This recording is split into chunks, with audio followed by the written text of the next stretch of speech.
Tous les matins, 9h midi, c'est le Before des GG avec l'équipe au grand complet, suite au limogeage, et oui, du ministre de la Santé, Dr Mamadou Pété Diallo, le ministre de la Justice, comme à son habitude, a émis une injonction aux fins de poursuites judiciaires à son encontre. Charles White reproche au désormais ex-ministre de la Santé des faits présumés de corruption, enrichissement illicite, concussion au préjudice de l'État guinéen. Ces accusations portent essentiellement sur le dossier ZMC, mais le ministre Charles Napa a aussi parlé, tenez-vous bien, de la concession de l'hôpital Donka et l'acquisition des vaccins dans le cadre de la vaccination. Quelle est la vérité dans cette affaire? Eh bien, révélation tout de suite avec Mamoudou Babila Keita et toute l'équipe. Babila, on revient sur ce dossier. C'est tombé comme un coup de couperet. Ça s'est couillé la cité et Charles White, comme à son habitude, est réparti avec cette litanie d'injonctions contre le ministre des fins de poursuite. Eh bien, vous vous êtes intéressé il y a un bon moment à ce dossier. Donka aussi n'est pas épargné. Allez-y. Effectivement, Guiba Milimono, d'abord, je pense qu'il faut que nous devrons tous nous en réjouir, parce qu'il faut s'en réjouir, parce que tout simplement, nous avons passé les vacances sur ce dossier. Et cette année, le Before des GG, je ne crois pas qu'il y ait une émission radio-télé ici qui a autant parlé de cette mafia qui mine le secteur des commandes publiques au niveau du ministère de la Santé, notamment en ce qui concerne la fourniture des produits pharmaceutiques. Nous nous sommes intéressés à ce dossier, notamment le dossier ZMC. ZMC, par plusieurs fois, nous avons abordé ce dossier dans cette émission. Pour rappel, Guima Milimono, comme on l'a dit, et ça, j'assume ces propos, on ne peut pas envoyer Pété, Dr Pété, dans ce dossier sans interpeller Dr Patesso. C'est impossible, c'est indissociable. C'est comme le contenu et le contenant. Une précision importante. Avant que Babila ne continue sur le dossier ZMC, il y a cette rumeur folle qui est en train d'animer la cité selon laquelle le ministre PTC serait victime d'un complot ou serait victime de l'acharnement de la maman du président. J'ai envie de lever cet équivoque-là. C'est important de le préciser. Le dossier ZMC, Djiba, Kabs, vous êtes témoin de ce dossier qu'on a porté ici. Vous vous souviendrez même que l'avocat de ZMC avait menacé à l'époque le jeune Emmanuel qui est avec nous dans le Before des GG. Ce n'est pas un dossier qui a été porté par le président. Ça nous a même étonné de savoir que le président n'ait pris aucune décision à la suite de cette révélation. Ouais. Parce que le dossier ZMC, pour encore une autre précision, c'est ce dossier qui a conduit le ministre colonel Rémi Lama à la justice. Général Rémi Lama à la justice. Général Rémi Lama s'est retrouvé en prison à la CRIEF, du côté de la CRIEF parce qu'il était impliqué, selon ZMC, dans un dossier de corruption. ZMC, c'est cette entreprise qui fournissait les kits césariennes. Plusieurs rapports ont été remontés par les services de santé. À l'époque, quand Rémi a pris fonction, il a trouvé plusieurs rapports dans lesquels les services de santé se plaignaient de la qualité des produits.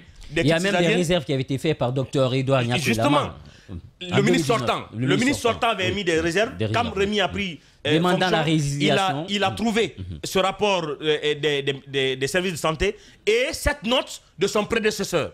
À la suite de ça, il a fait un courrier adressé à la primature pour dire qu'au regard des dénonciations des services de santé et de la qualité même des produits et du délai de livraison, qu'il demandait à la primature de lui autoriser à résilier le contrat. Ce contrat a été résilié sous Rémi Lama. Un nouveau marché avait été passé, une entreprise avait acquis le marché qui a livré des produits de qualité et à temps. Cette entreprise, aujourd'hui encore, n'a pas reçu son paiement. Depuis 2020. Depuis 2020. Pendant qu'on était en train de crier, d'appeler à l'aide, parce que c'était un appel à l'aide qu'on a lancé, parce que l'État était très, très lent sur ce dossier-là. Rémi quitte, Doumbia prend le pouvoir, on poursuit Rémi à la CRIEF pour le dossier. C'était la première fois, je crois, dans mes souvenirs à la CRIEF, que Ali Touré même abandonne des poursuites quand il a vu les détails qu'il y avait autour de la question ZMC. Attention, ils ont relevé appel. Ils ont relevé appel. Ils ont relevé appel de la décision. C'est qu'ils sont très courageux. C'est pourquoi vous allez comprendre. On va partir avec Babila et on repartira avec tout le monde. Djiba Milimono, pour rappel, parce que c'est important, il faut tuer la désinformation dans la cité. Ceux qui font croire à l'opinion aujourd'hui que c'est une cabale montée de toutes pièces pour abattre la tête de docteur... pour abattre plutôt le ministre docteur Mamadou Pété Diallo.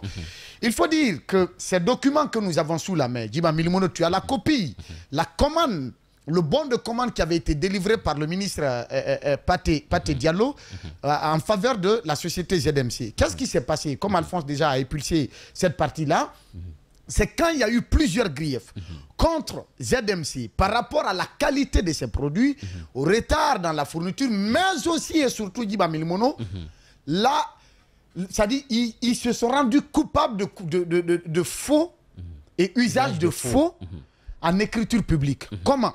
Le contrat qui a été octroyé à ZMC pour fournir les kits césariennes dans les hôpitaux, parce que pour rendre la césarienne gratuite, ce contrat-là, Djiba Milimono, n'était pas un contrat renouvelable.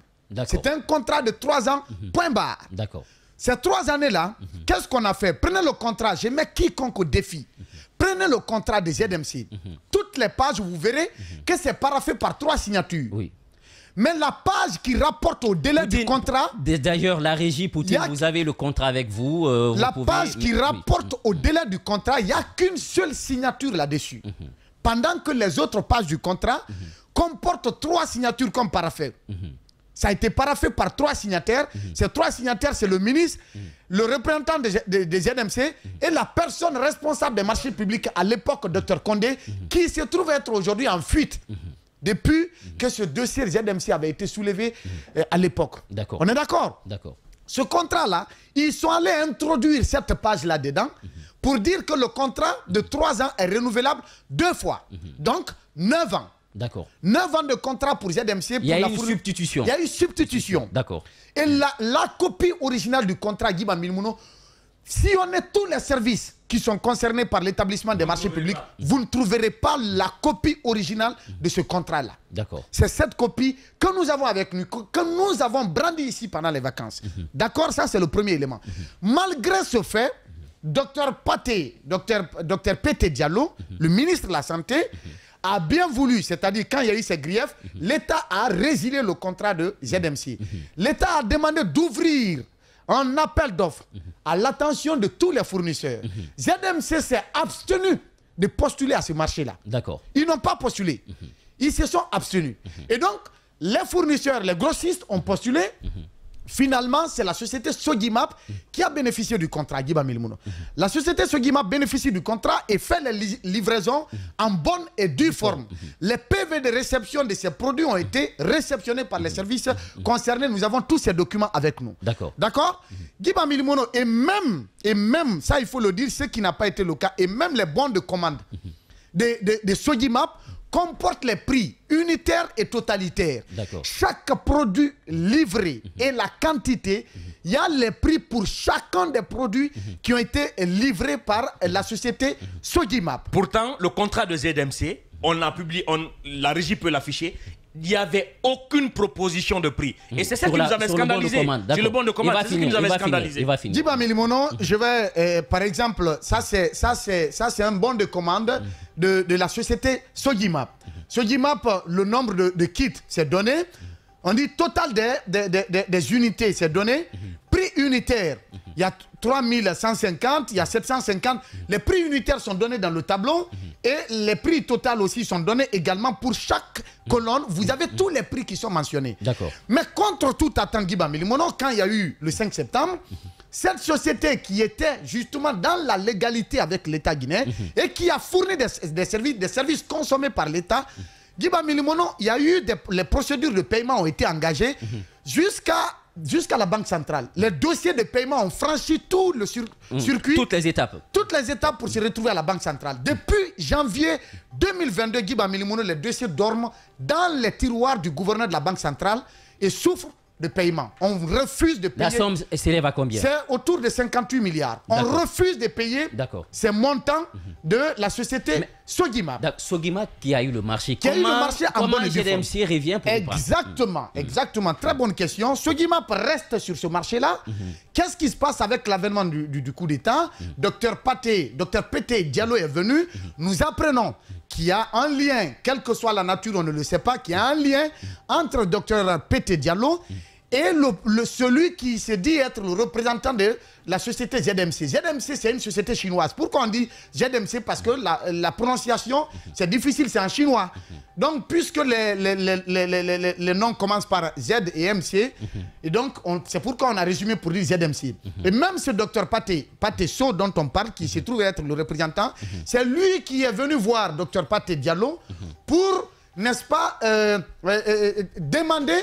Pour dire au ministre qu'il a été dépossédé de son contrat en faveur justement de la société Sogimap, parce que tout simplement on suppose que la patronne de la société Sogimap est une forestière et que Rémi Lama est un forestier, que donc il y a eu de la corruption qu'on a attribué le marché à cette société parce que tout simplement que la dame est forestière. Bon sang de bon Dieu. C'est trop bas. D'accord? Alors qu'il y a tous les services, il y a la direction du contrôle des marchés publics. D'abord, la personne responsable des marchés publics, ils ont évalué. C'est une commission qui a évalué les offres de chaque société soumissionnaire. Et après, il y a eu l'anneau de la direction du contrôle des marchés publics. L'ARMP, l'autorité de régulation des marchés publics, avait été notifiée de ce marché et ils ont avalisé. D'accord. Toutes les procédures, la CGP, l'administration et le contrôle des grands projets, tous ont donné le quitus. Finalement, le contrat a été attribué. Qu'est-ce qu'on peut reprocher à ce contrat-là? Mais Dr Pété Diallo a prêté oreille à Dr Paté So et tout de suite, il a résilié le contrat sans même que cela ne soit notifié. Il a tout de suite accordé le marché à ZMC.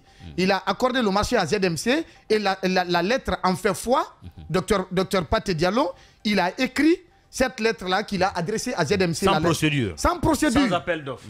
Sans appel d'offres. D'accord. Et donc, en 2022, février 2022 déjà, Dr Paté Diallo a fait un bon de commande à l'attention des ZMC. Le bon de commande ne comporte aucun prix. Vous l'avez ici? Oui. Pour la livraison des kits césariennes. D'accord. Maintenant, Djiba Milimono, quand cela a été fait, donc il rétrocède le marché de Sogimap à ZMC pour une durée de 3 ans, renouvelable encore 2 fois, donc 9 ans. Mais qu'est-ce qu'il ajoute pire, Djiba Milimono? Il ajoute au contrat de livraison des kits césariennes la livraison de l'oxygène médical à la même société ZMC. Ce qui n'était pas dans la convention. Ce qui n'était pas dans la convention. D'accord, on va marquer, Babila, une courte pause. Restez avec nous, comme j'aime à le dire, mettez les femmes et les enfants à l'abri, car ce qui va être dit juste après la publicité, ce n'est pas bien. On se retrouve dans un court instant, à tout de suite. C'est le Before GG avec l'équipe au grand complet. Merci de la fidélité renouvelée. Vous nous suivez ici en Guinée, à l'international. Eh bien, vous faites bien de nous suivre, car comme on dit ici, le meilleur c'est ici.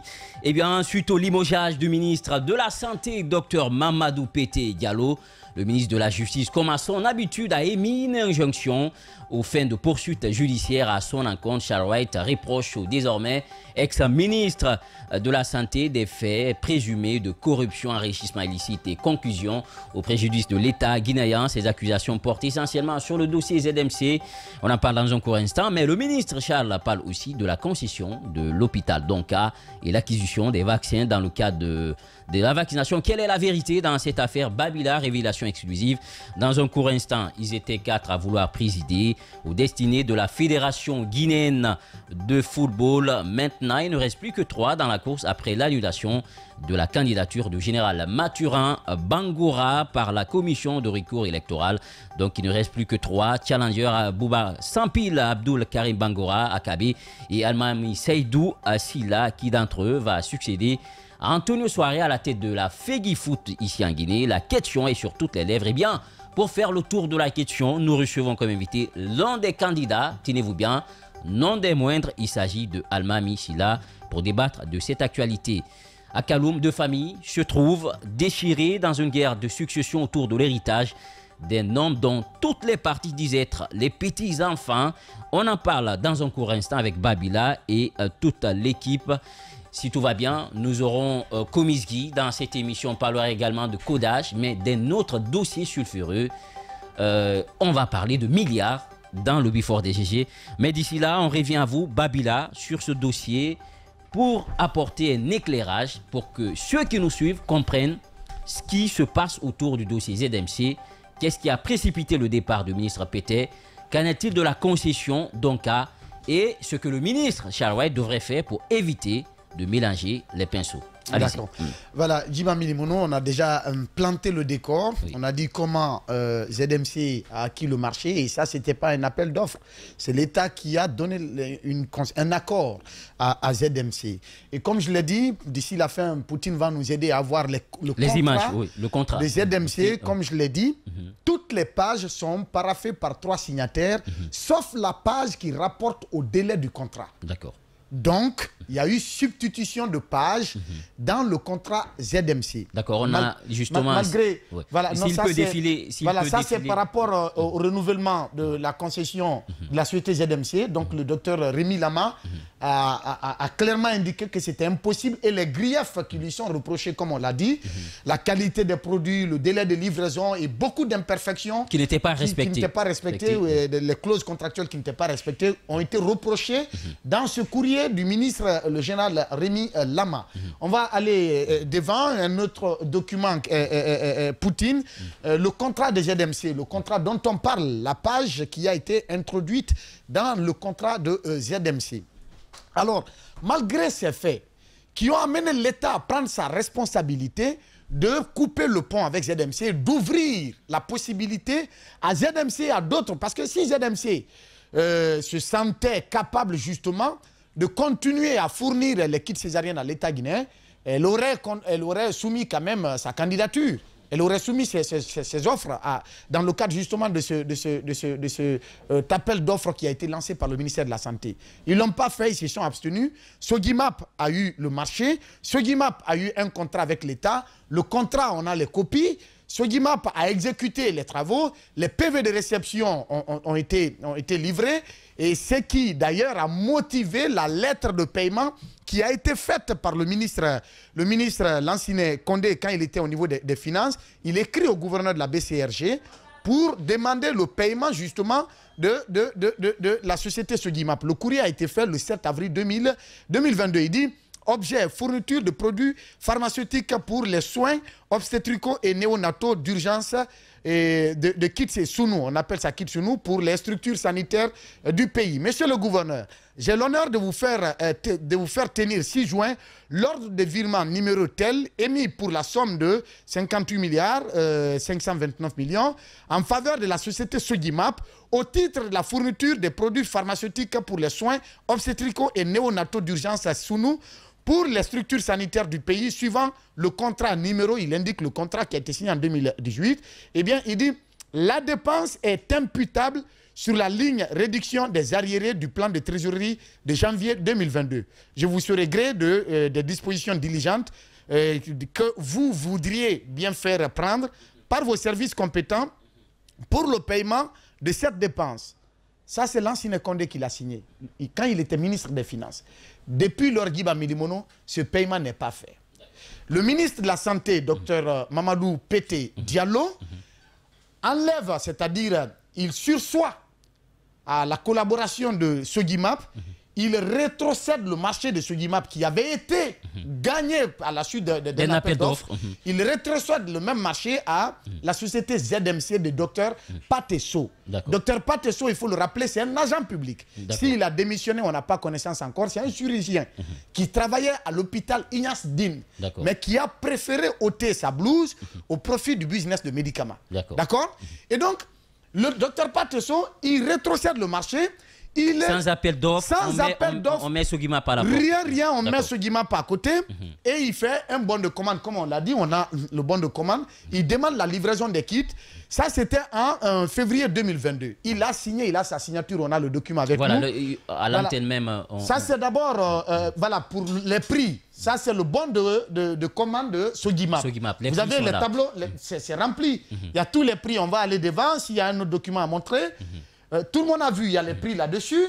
Mais au-delà, Au-delà, ça c'est le contrat de ce GIMAP. Le contrat qui a été fait en bonne et due forme par l'État guinéen. D'accord. On va passer. Ça c'est exactement, il faut rester sur cette image, Djiba Milimono. Ça c'est le ministre Pété Diallo qui a écrit ce courrier. C'est-à-dire la notification, quand le bon de commande est fait. Tu ne peux pas livrer tant que tu n'as pas la notification pour commencer la livraison. Cette notification, le ministre Pété Diallo dit dedans, il dit à monsieur le directeur général de la société ZMC. Alors que il s'adresse à monsieur Patesso. Alors que Patesso n'est même pas le directeur général. Il dit qu'il est le représentant de ZMC en Guinée. Il dit dans son courrier, monsieur le directeur général, me référant à l'attestation de bonne fin d'exécution, numéro tel 2019, c'est-à-dire le contrat qu'il a eu reçu une notification de bonne fin d'exécution, du contrat du 6 septembre 2019, pour les 3 premières années, n'est-ce pas? Et à l'article 6, durée du contrat, c'est comme ce que je disais, la durée du contrat de l'accord 2015, il rappelle ça, relatif à la fourniture par ZMC des produits pharmaceutiques, produits de santé, y compris l'oxygène. Alors que dans le contrat que l'État a donné à ZMC, l'oxygène ne fait pas partie. L'oxygène n'est mentionné. La fourniture de l'oxygène n'est pas donnée à ZMC. Mais le ministre, ça, je ne sais pas comment les juristes vont qualifier. Le ministre a inventé la fourniture de l'oxygène dans le contrat de ZMC qui n'a jamais existé. Et donc, au-delà, il demande donc que sur la base de toutes ces notes-là, qu'il autorise à ZMC de commencer la livraison des kits césariennes à l'ensemble des structures sanitaires du pays. La suite du courrier, il dit par exemple, et équipements, c'est-à-dire au-delà de l'oxygène, il dit encore, et équipements médicaux au ministère de la Santé, en vue d'améliorer leur disponibilité en faveur de toutes les structures sanitaires du pays. Je vous notifie l'ordre de commencer le service conformément aux articles 3, 4, 5 et 6 du présent accord pour les 2 prochaines années. D'accord? Vous en souhaitant une bonne réception. Voilà, il fait ça, c'est le protocole maintenant. Il a signé. Cette note date du 24 janvier 2022 par le ministre Dr Mamadou Pété Diallo. Au-delà de ça, il faut faire voir les bons de commande qu'il a émis. Justement, on va aller voir tout. C'est-à-dire les bons de commande sans prix, Djiba Milimono, qu'est-ce que ça veut dire? Non, il faut passer ça, les bons de commande qui n'ont pas de prix, c'est de ça on a besoin. Justement, on va avancer en attendant. Ces bons de commande, Djiba Milimono, c'est pour dire à la société ZMC, c'est-à-dire livre-nous les produits et tu nous soumets la facture. Quel que soit le prix que ZMC va fixer sur sa facture, c'est ce que l'État sera obligé de payer. C'est là où on parle de 200 milliards. La livraison, les commandes qui ont été livrées par la société ZMC, c'était au mois de juin 2000, c'est-à-dire quand ils ont lancé la commande, quand on lui a fait la notification dont on parle là, la notification de janvier 2022, il a pu livrer les produits à partir de juin 2023. Juin 2023, Djiba Milimono, les produits qui ont été livrés, c'est partiel. Le procès verbal de l'ACGP, que nous avons avec nous ici, c'est la livraison partielle des produits. Mais Djiba Milimono, dans cette livraison partielle, le pire c'est quoi? Vous allez vous rendre compte que parmi les produits qui ont été livrés par ZMC, vous avez, comme on appelle, un produit qui est dont la quantité est plus de 2 millions, 2 millions d'ampicilline injectables, périmés au mois de mai, mais livrés à la Guinée au mois de juin. Plus de 2 millions. La première fourniture, c'est 1800 ampicilline 1 gramme injectable, livré à l'État guinéen au mois de juin 2023, mais dont la date de péremption est le mois de mai 2023. C'est-à-dire les produits ont été livrés en juin 2023, mais ils étaient déjà périmés depuis mai 2023. Et dans la deuxième colonne du tableau, il y a 72 000 de ce même produit périmés à la même date qui figurent dans cette livraison-là. C'est une commission mixte qui est dirigée par l'ACGP, l'administration de contrôle des grands projets, qui réceptionne ces commandes de l'État, qui certifie, n'est-ce pas, la disponibilité, la livraison effective, et qui fait un rapport dans ce sens. Mais le rapport dit que c'est une livraison partielle. Parce qu'il y a beaucoup d'autres quantités de produits dans la commande qui n'ont pas été délivrés par ZMC. Pourquoi? C'est-à-dire tu commandes à quelqu'un qui n'a même pas la capacité de vous livrer les produits qui sont commandés. Donc que les autres produits allaient arriver. Djiba, le pire par rapport pour clôturer sur ce dossier-là est que pour que ce dossier soit payé, maintenant, il faut qu'il y ait un procès verbal de réception définitive de toute la livraison pour que le paiement soit fait. Mais cela n'est pas encore jusqu'à date. Il n'y a pas de PV de réception définitive des produits livrés par ZMC. Contre patatras, c'est-à-dire contre toute attente, on procède au paiement de 200 milliards de factures de ZMC. Nous apprenons, et ça c'est à vérifier parce que je n'ai pas eu le temps de me procurer des documents, nous apprenons que la facture des ZMC a été payée il y a 6 ou 7 mois en arrière. De ce que nous apprenons.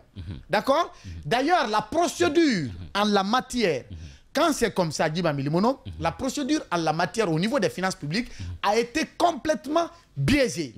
Ce qui amène à poser plusieurs questions, plusieurs interrogations autour du dossier ZMC. Autour du dossier ZMC. Ces questions, Djiba Milimono, puisque je les ai relevées ici, vous allez vous rendre compte de la fourberie dont les acteurs, les commis de l'État se sont rendus coupables dans le dossier ZMC, notamment au niveau du ministère de la Santé. Justement, enquête exclusive Babila, également nous aurons tout à l'heure, il va prendre la parole avec nous Alphonse Mohamed Ali Condé, également Capsa qui est avec nous. Allez-y Babila, rapidement. Djiba Milimono, pour qu'un tel dossier, soit payé, il y a ce qu'on appelle la procédure qu'on appelle la titrisation des dépenses publiques. Cette titrisation des dépenses publiques intervient à l'issue d'un contentieux, c'est-à-dire un contentieux juridique que l'État a perdu. Il y a l'agence judiciaire de l'État qui écrit tout de suite au ministère de l'économie et des finances pour demander, c'est-à-dire le paiement après que l'État ait perdu le contentieux, c'est-à-dire quand l'État fait un contrat avec un prestataire et que finalement l'État ne s'est pas acquitté de ses obligations. S'il y a procès entre les deux ou s'il y a contentieux, c'est après que l'État ait perdu le contentieux que la notification est faite au ministère de l'économie et des finances de procéder au paiement. Le courrier, eux aussi, saisissent le directeur de la dette intérieure qui vont recruter un cabinet d'audit. Le cabinet d'audit va auditer le marché en question si le fournisseur s'est acquitté de toutes ses obligations, si tout a été rempli. Si c'est le cas, automatiquement, il y a une orientation. La requête est immédiatement, comme je l'ai dit, ils vont orienter au niveau de la dette intérieure pour paiement. Quand c'est orienté au niveau de la dette intérieure pour paiement, et ça c'est la première procédure. Après cette étape, le paiement peut intervenir. La seconde procédure, c'est quoi, Djiba Milimono? Quand, par exemple, ça c'est la configuration le cas de Sogima. Le dossier n'est pas payé. S'il y a un problème de trésorerie, c'est-à-dire l'État n'a pas de disponibilité de liquidité pour s'acquitter de ses obligations contractuelles, face à cela, directement, le dossier peut être imputable. Ils vont aligner ça sur la rubrique de la dette intérieure au niveau des stocks. Quand c'est au niveau des stocks d'arriérés budgétaires, eh bien, le dossier peut attendre un bon bout de temps. Maintenant, après, dès qu'il y a de la disponibilité, l'État paye directement. Mais quand ce n'est pas ça, tout paiement, toute dépense de l'État doit être budgétisé dans le budget du ministère en question. Est-ce que la facture des ZMC, c'était dans le budget du département? On pose la question. C'était dans le budget annuel de 2022 du département. Maintenant, qu'en est-il des 5 millions de dollars? Oui, on va voir. Ça, c'est la deuxième partie. Djiba Milimono, on nous apprend également que pour le paiement du dossier ZMC, qu'on a contourné le pool financier du ministère de la Santé. Pourquoi on a contourné le pool financier? Eh bien, pourquoi le dossier, le service qui est déjà fait, qui est le dossier Sogimap, on refuse de payer ce dossier pour payer ZMC qui n'a pas fini encore de fournir toute la commande de l'État. Pourquoi, comment on appelle l'autre question, pourquoi comme je l'ai dit, le pool financier a été contourné? Pourquoi le ministère de l'économie et des finances a approuvé le contrat non inscrit dans le budget de l'année en cours? Pourquoi le directeur de la dette a accepté la titrisation d'une dette non approuvée par un cabinet d'audit? Il existe une seule réponse à ce niveau, Djiba Milimono, c'est que chaque partie et le trésor, la Banque centrale, le gouverneur de la Banque centrale, la direction de la dette, le ministère de l'économie et des finances, la CGP, l'autorité des marchés publics. de contrôle des marchés publics. Non, on veut parler de l'administration et contrôle des grands projets, oui. parce que ce sont eux qui donnent le procès verbal définitif. D'accord. Qui a fait le procès verbal définitif pour que ZMC soit payé? Donc, ce sont des questions autant de questions qu'il faut se poser. Au-delà donc de ce dossier... Donc, ce qui veut dire, oui, si le ministre Pété doit tomber... Il faut nécessairement et impérativement mettre la main sur Dr Petesso de ZMC. Non, pas Tesso, et justement des ZMC. Il faut qu'il soit entendu. D'accord, on continue. Le deuxième volet, c'est par rapport à la commande, n'est-ce pas, des injections.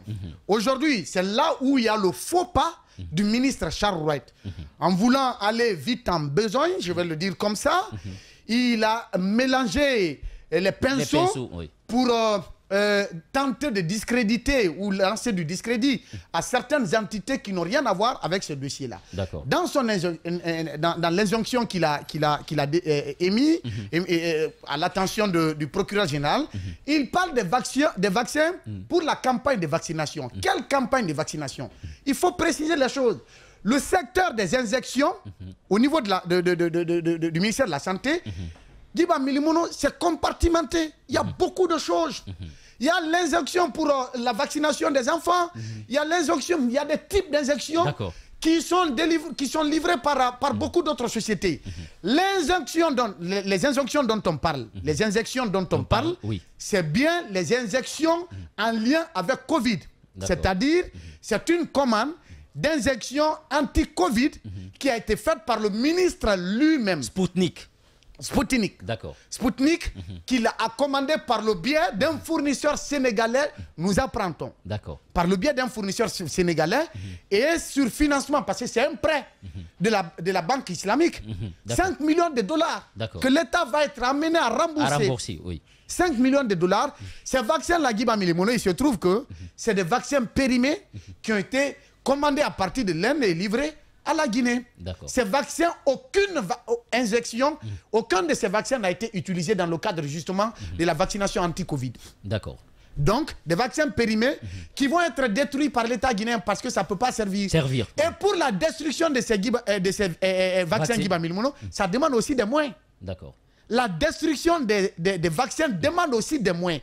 Donc l'État va être amené à débourser de l'argent pour détruire ces vaccins. Et rembourser les 5 millions de dollars. En parlant de vaccins, monsieur Charles Wright, eh bien, il faut faire la part des choses. Si vous ne maîtrisez pas un dossier, il faut aller tout doucement là-dessus.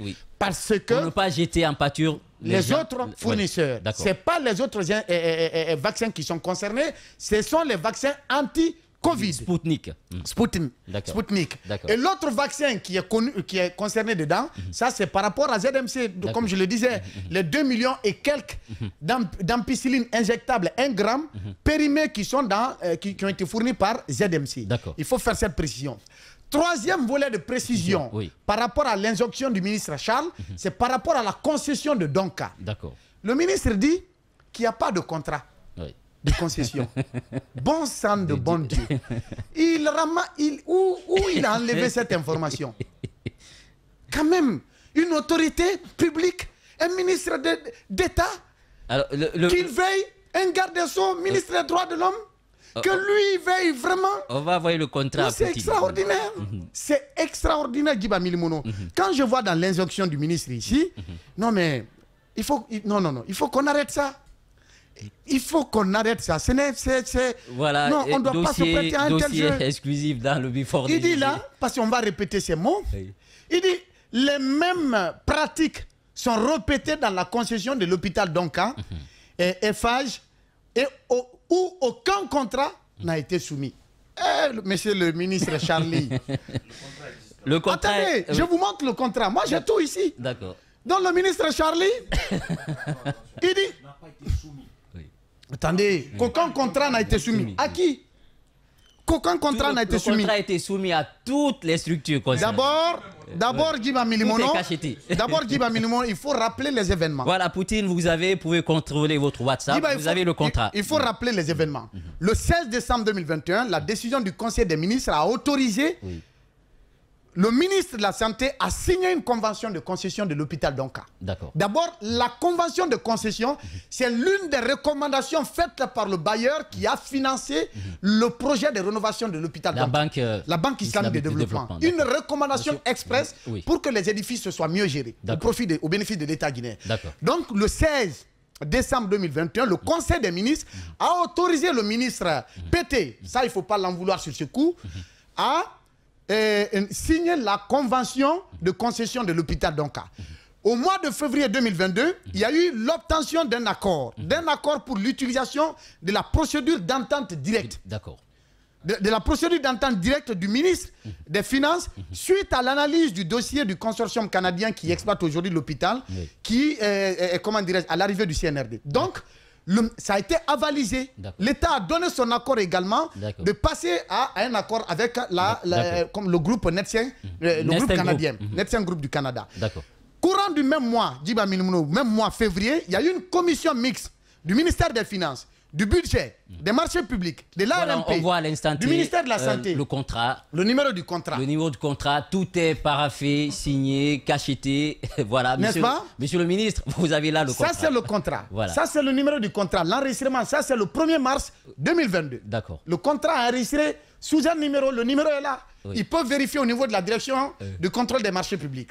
D'accord? D'ailleurs, ils ont leur cachet dessus. Exactement. Ils ont leur cachet dessus. N'est-ce pas? Donc, monsieur le ministre de la Justice, sur ce dossier, sur ce cas-ci, vous risquez de vous fourvoyer. Allez-y doucement. Au mois de février 2022, comme je l'ai dit, il y a eu une commission mixte, comme je l'ai dit, qui a été mise en place pour négocier le contrat avec le groupe Netsen du Canada. D'accord. La commission mixte c'était comportait des représentants du ministère de la Santé, du ministère de l'Économie et des Finances, du budget, de l'ARMP et de tous les services ont été impliqués pour négocier les termes du contrat.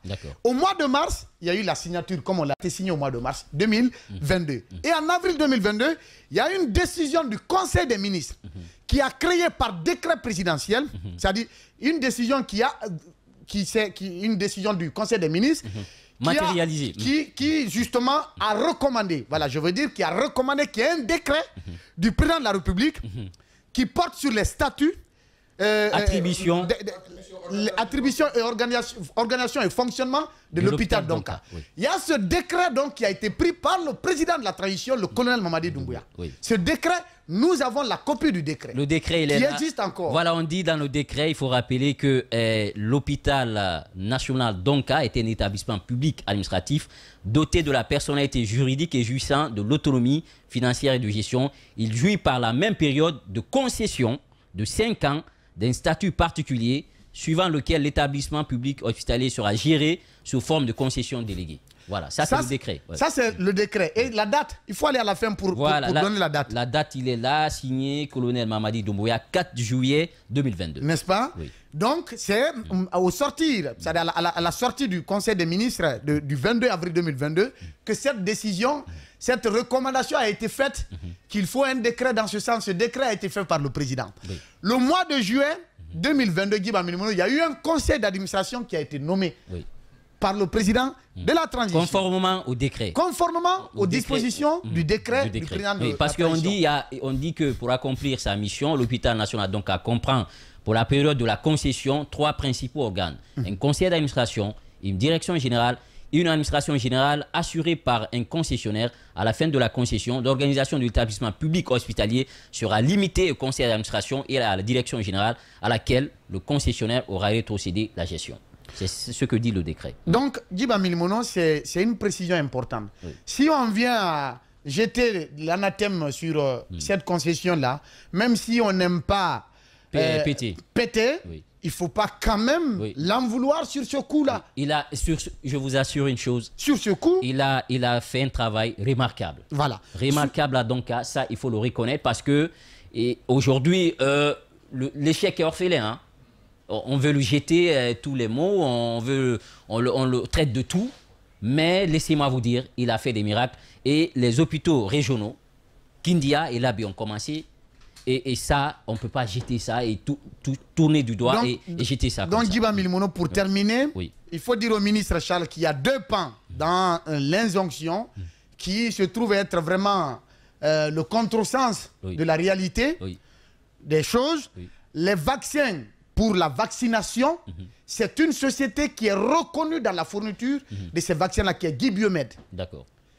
Donc, ces vaccins, il n'y a aucun reproche fait à l'endroit de cette société par rapport aux vaccins dans le cadre de la vaccination. D'accord. Quand on met vaccination comme ça, il faut préciser. Je suis d'accord. Donc, les injonctions, les vaccins qui sont livrés par cette société Guy Biomed ne souffrent d'aucune irrégularité. D'aucune irrégularité, c'est des contrats en bonne et due forme. Et les produits sont de qualité, c'est certifié depuis des années par les responsables du ministère de la Santé. Les vaccins dont on parle, c'est les vaccins anti-Covid. Ça, il faut faire cette précision. Voilà, Babila, vous l'avez compris. On va marquer une courte pause, on revient pour plus de commentaires. Le temps aussi de recevoir notre invité ici sur ce plateau. À tout de suite. Espace, le Before DGG, l'invité. Before DGG, oui, le meilleur c'est ici. Merci pour la fidélité. On a écouté, hein, Alphonse, complément d'infos avant de partir avec Capsa. Allez-y. On a écouté Babila sur... il doit boire de l'eau, on lui a dit de prendre de l'eau. Sur le cas ZFC, parce que ça fait un grand toile de 31 minutes. Oui. C'est du tout Babila, oui, allez-y. Donc, il faut rappeler que par rapport déjà au vaccin, la norme voudrait que des vaccins importés n'aient pas une date de péremption inférieure à 6 mois. Oui. Et dans ce cas-ci, le ministre Pété a importé des vaccins qui étaient en deçà des 6 mois, c'était des vaccins périmés. La difficulté dans la question des vaccins aussi, c'était est-ce qu'il y avait besoin de vaccins? Parce qu'il faut le noter, l'ANSS, qui était le service bénéficiaire des vaccins, avait déjà des vaccins en stock non utilisés. Et quand le ministre a fait sa commande, ça n'a pas obéi aux réclamations de l'ANSS. Non, l'ANSS n'était pas demandeur de vaccins. Ces vaccins ont été commandés. Justement, non, c'est l'ANSS qui est le service bénéficiaire. La pharmacie centrale, c'est le service de gestion des stocks. L'ANSS n'a pas demandé de vaccins. Donc, l'ANSS n'en avait pas besoin. Ils avaient déjà un stock qu'ils n'avaient pas encore utilisé. Les vaccins sont venus, le lot qui est venu, parce que l'autre précision dans le dossier, c'est que le nombre de vaccins annoncés n'a pas été le nombre de vaccins livrés. D'accord. Le nombre livré est largement inférieur au nombre de vaccins annoncés. Donc, le ministre a fait venir des vaccins, l'ANSS ne pouvait pas les prendre. Oui. Et la difficulté, c'est que la PCG, dans la réception des produits, procède d'abord au contrôle de la qualité des produits avant de les stocker. Le ministre voulait bypasser cette exigence-là, ce à quoi la direction de la pharmacie centrale ne s'est pas prêtée. La pharmacie centrale a été très claire là-dessus. Ils ne peuvent pas stocker des produits dont ils n'ont pas pris le temps de vérifier la conformité et la qualité. Donc, ces produits, au lieu d'être stockés dans les magasins de la pharmacie centrale de Guinée, ce qui est le magasin officiel de l'État, ils sont allés le stocker dans un magasin privé d'une société dont je vais taire le nom. Le président, lors de nos enquêtes ici, parce que à la suite du Before, les GG aussi avaient repris cette question de ZMC et des vaccins, une alerte avait été lancée à l'encontre de ce contrat-là. Et quand l'alerte est lancée, les services d'État se mettent en branle. C'est pas sur tous les coups, par exemple, qu'on informe les personnes qu'on est en train de mener des enquêtes autour des dossiers. Comme le disait Babila tout à l'heure, l'ordre de paiement, parce que le ministre avait fait la démarche sans son cabinet. Ça, il faut le préciser. L'ensemble du cabinet du ministère de la Santé n'a pas été associé à cette démarche-là. D'accord. La démarche était unilatérale. Donc, quand le dossier est arrivé, l'entreprise a réclamé son paiement. Le ministre a engagé la procédure pour le paiement de l'entreprise. Le paiement arrive parce que le montant était assez important, on parle de 200 milliards. Donc, pour des procédures comme ça, le ministre des Finances qui doit payer fait passer le document à la primature pour que le Premier ministre donne son aval avant que lui n'en donne le paiement. Dans ce processus-là, quand... La dernière fois, je suis en train de le préciser. La primature aujourd'hui constitue la seule entité de l'État où l'administration fonctionne correctement. Donc, quand le dossier est entré dans le circuit, automatiquement, les voyants se sont mis au rouge. Vous signalez que ce dossier-là porte des suspicions. Donc, le cabinet du Premier ministre a donc évalué le dossier et a sollicité que des éclaircissements soient apportés autour du contrat, autour des produits, avant qu'il ne donne son aval pour le paiement. Process qui n'a pas pu être effectué parce que le ministre de la Santé ne s'est pas prêté au jeu. D'accord. L'entreprise ZMC est en train de mettre la pression de l'autre côté pour que son paiement soit fait parce que selon lui, il avait livré dans les termes et dans les délais. Le ministre n'avait pas l'aval de son autorité, qui est le Premier ministre, pour ce paiement-là. Donc, le paiement a été empêché. Le paiement qui devait être fait a donc été empêché parce que les services de la primature n'ont pas accepté de laisser passer ce dossier-là sans avoir d'éclaircissement. Et d'enquête en enquête, ils ont attiré l'attention de l'agence, les grands projets, l'agence de contrôle et de gestion des grands projets, la CGP. La CGP a été, l'attention de la CGP a été l'administration de contrôle des grands projets. Ils ont attiré l'attention de la CGP. La CGP s'est également mise en branle. Donc, le ministre a été contraint de donner les informations autour des produits. Pourquoi il a été contraint? La CGP était en action pour retrouver les produits. La primature refusait de faire le paiement tant que les produits n'étaient pas retrouvés. C'est ainsi qu'on a découvert, parce que le ministre avait été injoignable pendant plusieurs jours. Le lundi qui a suivi, il vient au conseil des ministres, au conseil de cabinet plutôt. Son cabinet lui informe que la CGP, la primature et même la présidence avaient plusieurs fois tenté de retrouver les produits et que ordre avait été donné que ces produits livrés par ZMC soient déposés du côté de la pharmacie centrale. Et vous vous souviendrez que j'avais précisé que la pharmacie centrale a dit qu'elle ne reçoit pas de produits tant qu'elle n'a pas vérifié la conformité, la qualité, avant de les stocker. Et les produits ont été stockés dans la cour de Futurlec. J'ai dit que je ne citais pas l'entreprise. Ouais. Non, il faut le dire. Voilà. Dire pour le besoin de ceux qui nous suivent. Hein. D'accord. L'entreprise Futurlec a des magasins de stockage. Comme la PCG n'a pas reçu, n'a pas accepté de prendre les produits sans les vérifier, ils ont été provisoirement stockés dans les entrepôts de Futurlec. C'est à la suite de ça que l'ordre a été donné. Quand le ministre est venu au conseil, son cabinet lui a remonté l'information parce que lui, il était devenu injoignable. Son cabinet, après lui avoir remonté les informations, le ministre a dit que ce n'est pas les mêmes infos qu'il a reçues, lui. D'accord. Et donc, l'ordre a été donné à la pharmacie centrale de procéder à la vérification des produits avant de les stocker. D'accord. Et c'est à la suite de ça qu'on se rend compte que non seulement la quantité annoncée n'est pas celle qui est livrée, mais au-delà, la qualité des produits était totalement inutilisable. La question a été posée, est-ce que l'ANSS, qui reçoit les vaccins contre le Covid, était dans le besoin? Non, de ce côté-là. Merci la beaucoup. pharmacie centrale également, non. Donc, aujourd'hui, la question du ministre, Charles est allé trop vite en besoin sur ce dossier-là et risque de se fourvoir, comme tu l'as dit, sur certains aspects. Mais il faut le dire, ce n'est pas une chasse aux sorcières qu'on a ouvert contre Pathé, ce n'est pas un complot qui est ouvert contre lui. Il y a eu beaucoup de choses dont on ne pourra même pas finir de parler. Mais l'autre chose pour finir, Babila l'a dit, aujourd'hui, Sogimap se retrouve bloqué pour son paiement pendant que le contrat a été exécuté. Et le parquet spécial de la CRIEF a écrit à Dr Pétessou, au ministre à l'époque, d'arrêter toute collaboration avec la société Sogimap parce qu'ils sont en procès avec ZMC. Ce n'est pas l'État qui a poursuivi Sogimap, hein. C'est ZMC qui a poursuivi Rémi et Sogimap. Devant la CRIEF. Et donc la CRIEF a écrit au ministère d'arrêter toute collaboration avec la société Sogimap et qui se trouve être une référence parmi les sociétés de grossistes. Sogimap, ce n'est pas une publicité, et Guy Biomed, de ce que nous apprenons des acteurs du monde de la santé en République de Guinée, les meilleurs fournisseurs dont les produits sont irréprochables, que c'est Guy Biomed, c'est Sogimap et d'autres dont on va... Il y a une dizaine qui a été retenue sur Alpha Condé, qui sont reconnus même par l'actuel ministre de la Santé, qui vient d'arriver, il les connaît bien et j'espère qu'il va s'y mettre parce que c'est le dossier brûlant.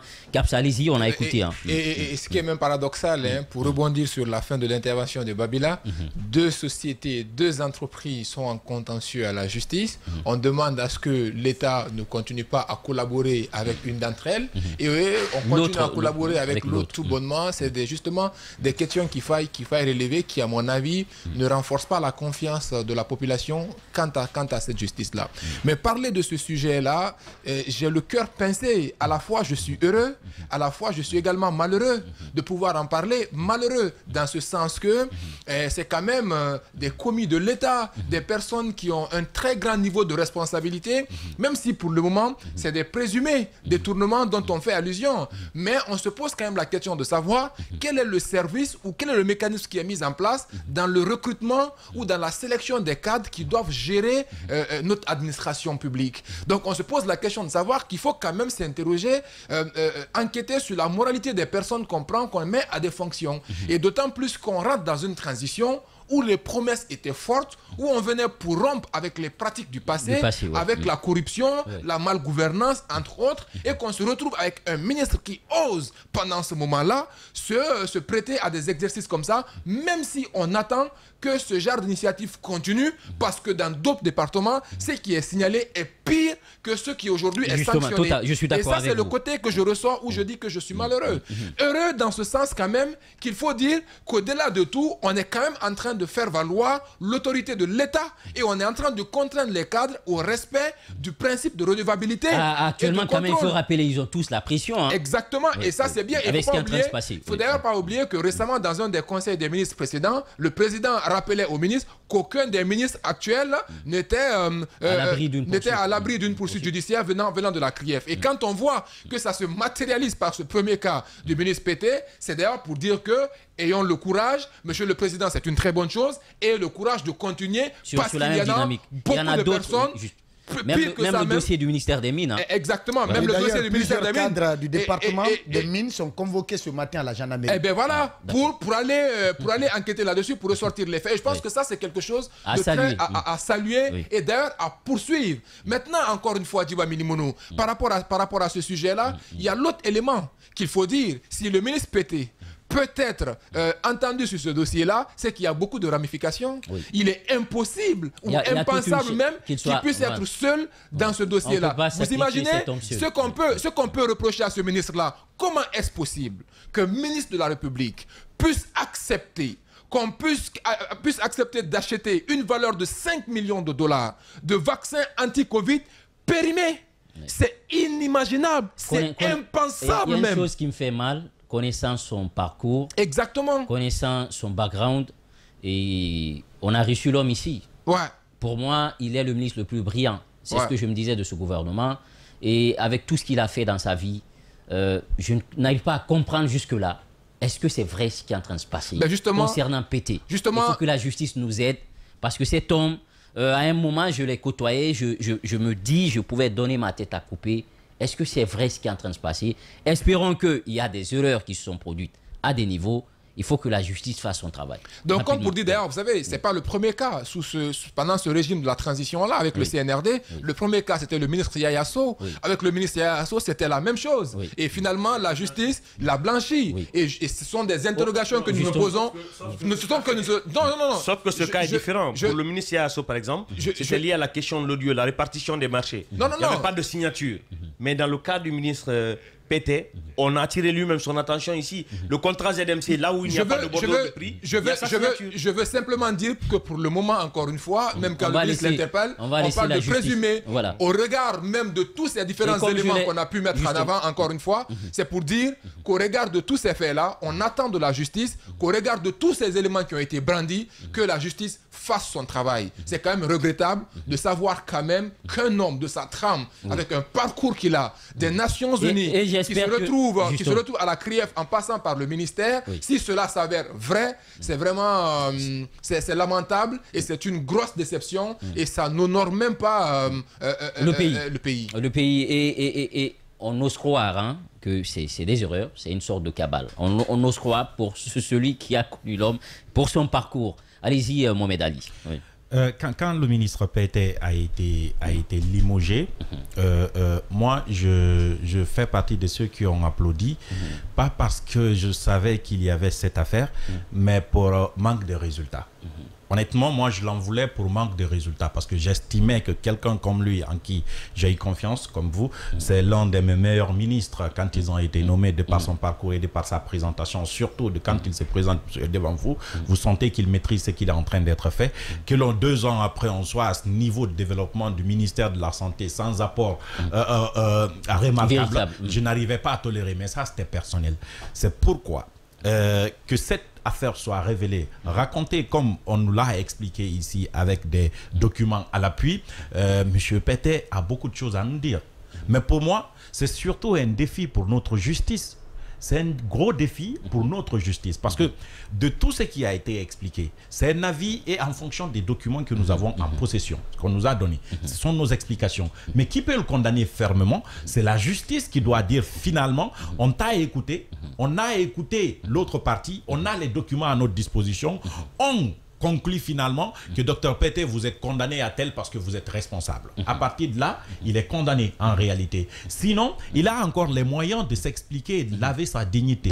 Parce qu'on a vu avec le cas de Yaya Sow. Je ne suis pas en train de dédouaner ou d'enfoncer qui que cela soit. Pour moi, dans ce gouvernement, ils sont tous en train de bouffer d'une manière ou d'une autre. Mais comme on le dit, chaque chien mange en fait. Mais c'est chaque...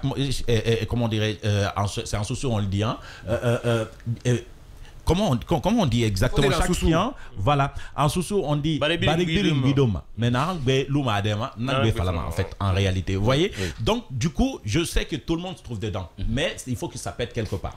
Je suis en train aussi de remarquer que malheureusement, on n'a pas une société civile suffisamment civile pour prendre position dans des dossiers de corruption comme cela. Et surtout, aller pousser la justice et aller pousser le président. Je suis tout à fait d'accord avec vous. Effectivement, pour que ces 4 figures servent d'exemple en réalité. Parce que si on avait une société civile puissante qui prend position à chaque fois qu'il y a un dossier de scandale dénoncé, on ne serait pas arrivé jusqu'à Pété. Peut-être que ça ne serait pas produit. Dans les autres dossiers, on aurait compris clairement ce qui se passe en réalité. Parce que vous voyez ce qu'on dit exactement dans le cas de Yaya Sow, ce qu'on dit, effectivement, il est dedans. C'est la justice qui n'a pas pu prouver qu'il est dedans. C'est pourquoi il a été blanchi. On dénonce plutôt la faiblesse de la CRIEF à trouver des preuves. Et on cite, pour exemple, ceux qui sont là-bas et qui sont en train d'être jugés sans preuve, je parle de Kassori, de Damaro, et qui s'en sortent, qui au fur et à mesure gagnent dans l'esprit des prospects, donc des citoyens. C'est que la CRIEF a du mal à analyser le parquet, voilà. A du mal à pouvoir confondre. Expliquer les rapports financiers. Parce que c'est le parquet qui poursuit. Et c'est au parquet de fournir les preuves. C'est justement cette faiblesse que moi je suis en train de dénoncer. Et je pense que notre justice doit pouvoir aller au-delà de ça. Mais de l'autre côté, c'est quand même la parole du président, sa parole de soldat, sa parole d'homme et sa dignité. Parce qu'il a tout mis en jeu pour dire que sa main ne tremble pas contre la lutte contre la corruption, en fait. Et si à chaque fois on est obligé de révéler des choses du côté du ministère des Mines, de parler du ministère de la Santé, d'évoquer au ministère de l'Éducation nationale, de parler de postes et télécommunications. Moi, de postes et télécommunications. Aujourd'hui, moi, je n'en veux à aucun de ces ministres. J'en veux surtout au président. Et même au ministère de la Justice. Et même au ministère de la Justice. Quand j'ai vu ce décret signé, j'ai dit enfin, le président, il arrive maintenant à signer un décret pour limoger un ministre. Parce qu'avant, c'était des décrets pour radier de l'armée. Je pensais qu'il gérait mieux l'armée qu'il ne gère le gouvernement. Et aujourd'hui, s'il commence avec ses ministres, je souhaite que devant la justice, devant la justice, on puisse trouver la vérité et qu'on puisse l'élargir justement aux autres ministres pour pouvoir comprendre exactement ce qui est en train de se tramer. Parce que c'est carrément inacceptable. C'est le même système qu'on a combattu, qu'on a dénoncé au temps d'Alpha Condé. Qui sait si Pété ne dira pas que sa signature a été falsifiée? On a vu ce genre de discussions ici. Qui sait s'il ne dira pas qu'il n'était pas forcément au courant que tel produit qu'il a été induit en erreur, qu'il a été trompé? Qui sait s'il ne dira pas qu'il vient d'ailleurs, il ne sait pas comment le système ça fonctionne? Parce qu'aujourd'hui, malheureusement, je vais terminer par là, le système est encore plus fort que les hommes nouveaux qui viennent. C'est soit tu entres dedans, soit on t'éjecte. Soit on t'éjecte, et surtout quand on veut de ton poste aussi, parce que ça aussi, ça se dit, il y avait des gens qui lorgnaient déjà sa place. Et